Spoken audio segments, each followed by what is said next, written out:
Whipping பாய் என்ற ஒரு usage உண்டு இங்கிலீஷில். இந்த விப்பிங் பாய்னா ஒருவர் செய்த தவறுக்கு இன்னொருவரை பனிஷ் பண்ணுறது. அந்த பனிஷ்மெண்ட்டை ஏற்றுக்கிறவங்க வந்து விப்பிங் பாய்.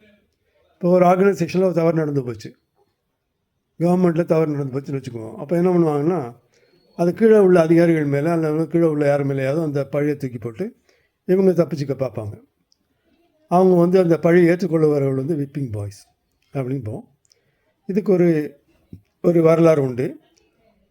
ஐரோப்பாவில் 17ஆம் நூற்றாண்டுலாம் வந்து இந்த அரச குடும்பத்து பிள்ளைங்களை, பெரிய இடத்து பிள்ளைங்களெல்லாம் வந்து ஸ்கூலில் சேர்க்குற போது அவங்களோட வந்து சாதாரண குடும்பத்து பிள்ளைங்களையும் சேர்த்து விடுவாங்க.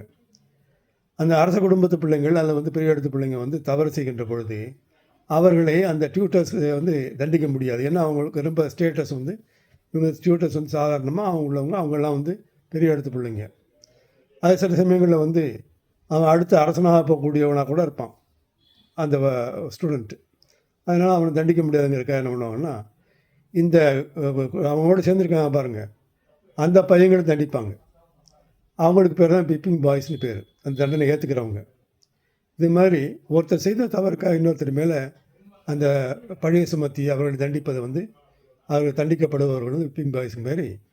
இதே பொருள் உள்ள இன்னொரு வார்த்தை இருக்குது இங்கிலீஷில், ஸ்கேப் கோட் என்பது. இதுக்கும் வந்து ஒரு இன்ட்ரெஸ்டிங்கான வரலாறு உண்டு.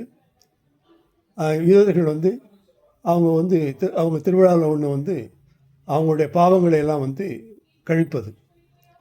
அதுக்காக 2 ஆடு வளர்ப்பாங்க ஒரு வருஷமும். அந்த ஆட்டில் வந்து ஒரு ஆட்டை வந்து பலி கொடுத்துருவாங்க அவங்களுடைய கடவுளுக்கு. இன்னொரு ஆட்டை அதன் மேலே வந்து இவங்க வந்து என்ன பண்ணாங்க, அந்த யூத குருமார்கள் அந்த வாசகங்கள், அவங்களுடைய புனித நூல்கள்லேருந்து வாசகங்களை வாசித்து சில சடங்குகள்லாம் செய்து அவர்களுடைய பாவங்களை அந்த யூதர்கள் அந்த ஆண்டு செய்த பாவங்களை எல்லாம் வந்து அந்த ஆட்டின் மீது சுமத்தி அதை வந்து பாலைவனத்துக்குள்ளே ஓட்டி விட்டுருவாங்க. இதை வந்து ஹீப்ரு மொழியில் எஸ் ஒசல் அப்படிம்பாங்க. அதுக்கு வந்து த கோட் த டிபார்ட்ஸ் அப்படின்னு அர்த்தம். இதை வந்து மொழிபெயர்க்கிற போது டிண்டேல் என்பவர் வந்து ஆங்கிலத்தில் மொழிபெயர்த்த போது எஸ்கேப் கோட் என்று மொழிபெயர்க்கிறார். அதுக்கு காலப்போக்கில் ஸ்கேப் கோட் ஆனது. ஸ்கேப் கோட் என்பதும் வந்து விப்பிங் பாய் என்பதும் ஒரே பொருளில் வந்து பயன்படுது. அது வந்து ஒருத்தர் செய்த தவறுக்காக இன்னொருத்தர் மேலே அந்த பழியை போட்டு அவரை வந்து பனிஷ் பண்ணுறது.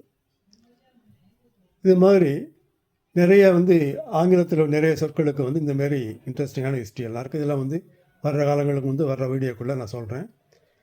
Thank you for listening.